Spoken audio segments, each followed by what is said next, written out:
बहुत सारे दोस्तों का कमेंट था कि बुक लिस्ट के बारे में बताएं।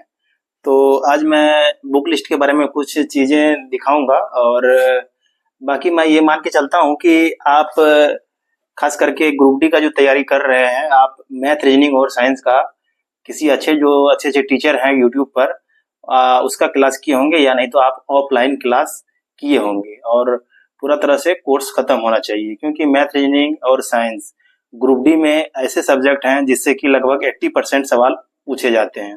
इसलिए ये 3 सेक्टर ग्रुप डी स्टूडेंट के लिए बहुत ज़रूरी है।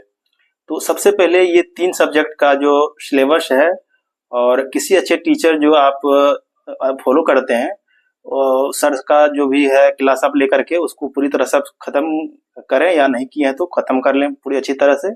और उसके बाद जो है कि आपको फिर बुक पर आना है। और एक बात मैं यहाँ पहले बता दूं कि जैसे कि आप किसी टीचर से अगर आप मैथ पढ़ते हैं तो नोट्स जरूर बनाएं, क्योंकि आपको जब एग्जाम का जब नज़दीक समय आएगा तो इसमें क्या होगा कि आपको उस समय नोट्स का तैयारी करने में, जो वही जो आप सर से पढ़े हैं नोट्स, उससे तैयारी करने में आपको बड़ी आसानी होगी। और तभी आपको ज़्यादा समय नहीं लगेगा, क्योंकि आपका जो नोट्स है आप खुद से बनाए हैं, तो आपका जो माइंड काम करेगा कि कैसे किस मेथड से कहाँ क्या अप्लाई करना है, सब चीज़ आपको मतलब कि दिमाग में रहेगा। रीजनिंग का भी ठीक उसी तरह से आप नोट्स बनाएं, और साइंस का भी नोट्स अपना बना कर रखें। खास करके ये 3 सब्जेक्ट का नोट्स होना बहुत ज़रूरी है। और बाकी उसके बाद जो बुक आपको पढ़ना है, तो आज मैं कुछ लिस्ट बुक का बताता हूँ और उसको फॉलो करें तो आपका नंबर जो है मैक्सिमम आने का चांसेस होगा, और सिलेक्शन होने का चांसेस भी बढ़ जाएंगे। तो सबसे पहले मैं बात करता हूँ कुछ बुक का।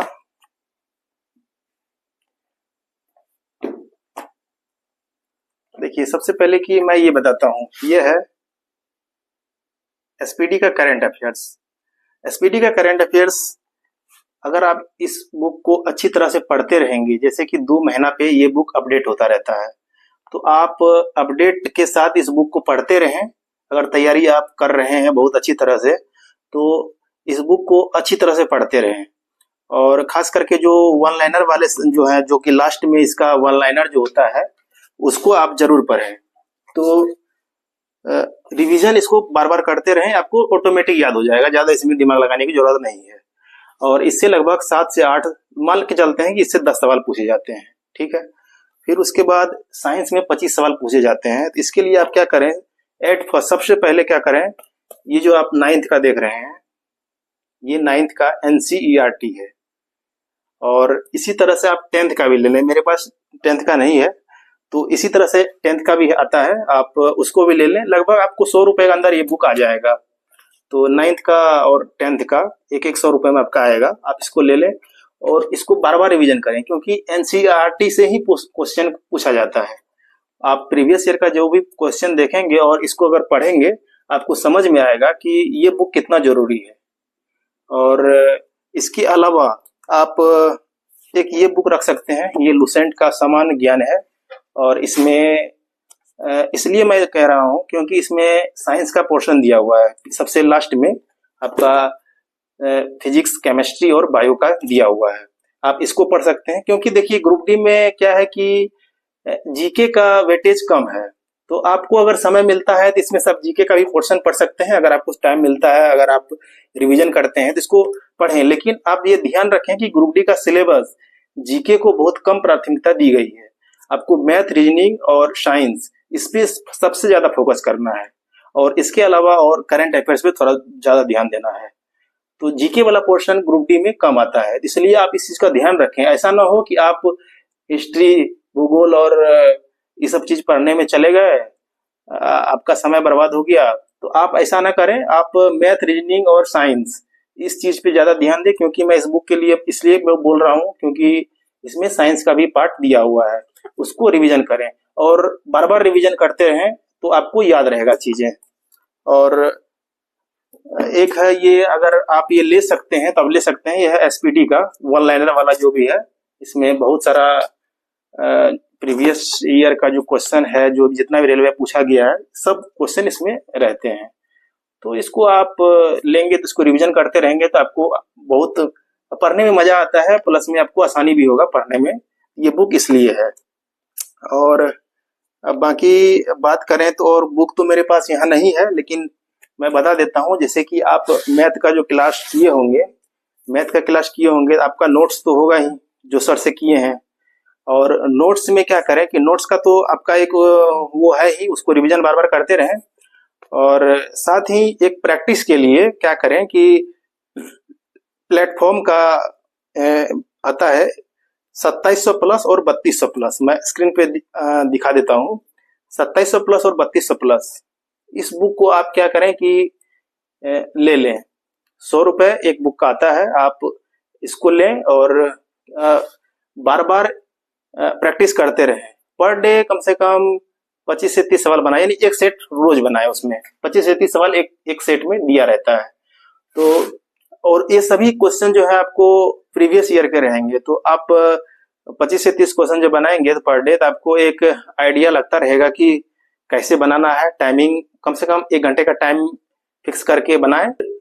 रीजनिंग का भी प्लेटफॉर्म का ही आता है जो आप स्क्रीन पे देख रहे होंगे। आप ये बुक ले लें।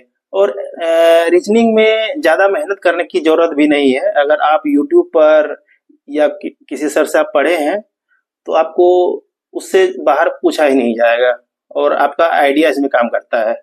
यानी कि आप कितना स्पीड में सोच पाते हैं, रीजनिंग वही है। तो रीजनिंग में ये जो बुक मैं दिखाया हूँ, इस पे प्रैक्टिस करें और आपका रीजनिंग कवर हो जाएगा। और साइंस का जो बात किया, साइंस के लिए वो जो लुसेंट का ये एनसीईआरटी है, इस पे फुल प्रैक्टिस करें। और करंट अफेयर्स के लिए एसपीडी का बुक पढ़ें बहुत अच्छी तरह से। और बाकी ये जितना बुक है, मैं जो अभी जितना बुक बताया हूँ, इस बुक को आप जितना ज्यादा से ज्यादा रिवीजन करेंगे, आपका सिलेक्शन होने का चांसेस उतना ज्यादा रहेगा। क्योंकि इन्हीं बुक के आसपास पूरा सिलेबस घूमता है।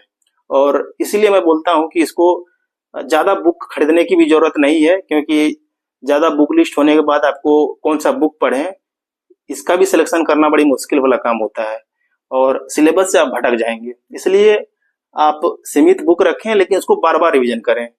बहुत सारे साथी ऐसे होते हैं कि बहुत सारे बुक खरीद लेते हैं और उसको पढ़ते हैं। इसमें क्या होता है कि हर जगह आप नया चीज पढ़ते हैं तो होता है क्या कि एक ही चीज को कहीं कहीं बार बार पढ़ा जाता है। तो इसलिए कहता हूँ कि जितना बुक आपके पास है उसी को बार बार रिवीजन करें। तो इससे आपका जो रिवीजन करेंगे तो आपको दिमाग में बैठा रहेगा। और उस समय जब क्वेश्चन आएंगे, अगर मान लीजिए कि आपको उस क्वेश्चन से कभी मतलब कि भेंट नहीं हुआ है, तो आप ऑप्शन से क्वेश्चन को छांट सकते हैं अगर पढ़े हैं तो ऐसा भी आइडिया लग जाएगा। इसीलिए सीमित बुक रख करके तैयारी करें, आपको ज्यादा बेनिफिट होगा। और टेक्स्ट बुक का जो ऐप है, और मैं बताया हूं कि टेक्स्ट बुक पर टेस्ट सीरीज मारना बहुत जरूरी है। खास करके जब एग्जाम का लास्ट समय आता है तो टेक्स्ट बुक अपडेट करता रहता है कि किस तरह से क्वेश्चन पूछे जा रहे हैं। जब एग्जाम चालू हो जाएगा उस टाइम में भी टेक्स्ट बुक अपडेट करता रहता है कि किस तरह का क्वेश्चन एग्जाम में पूछे जा रहे हैं। उस टाइप का भी सेट देता है, नया नया सेट बना करके। तो आप हमेशा टेक्स्ट बुक पे ही टेस्ट मारें। इससे आपका जो है प्रैक्टिस भी होता रहेगा और प्लस में आपको आइडिया लगता रहेगा कि किस तरह से क्वेश्चन आते हैं। लेकिन पर डे टेस्ट सीरीज मारें और जितना भी मैं बुक बताया हूँ उसको आप जितना ज्यादा रिवीजन कर सकते हैं, आप में जो जितनी क्षमता है उसको रिवीजन करते रहें, आपका सिलेक्शन 100% होगा, ये मान के चलें। क्या कि ज्यादा बुक पढ़ने से अच्छा है कि एक ही बुक को बार बार पढ़ें। मैं बार बार यही बोलता हूँ और यही सिलेक्शन का मतलब सीढ़ी है। तो बाकी और कुछ तो मैं बोलूंगा नहीं, लेकिन लास्ट में यही बोलूंगा कि ग्रुप डी का अगर तैयारी कर रहे हैं जिसमें मैथ, रीजनिंग और साइंस, इन 3 चीज को फोकस करके तैयारी करें। ऐसा ना हो कि आप जीके वाले पोर्शन में जाकर के भटक जाएं और आपका जो मेन सिलेबस है उस पर आप फोकस ना कर पाए। तो हमेशा इस चीज को ध्यान में रखते हुए तैयारी करें, आपका तैयारी बेहतर होगा। चलिए, बहुत बहुत धन्यवाद। आपको अगर वीडियो अच्छा लगा है तो आप हमारे चैनल को सब्सक्राइब करिए और बाकी अगले वीडियो में बात करेंगे। बहुत बहुत धन्यवाद।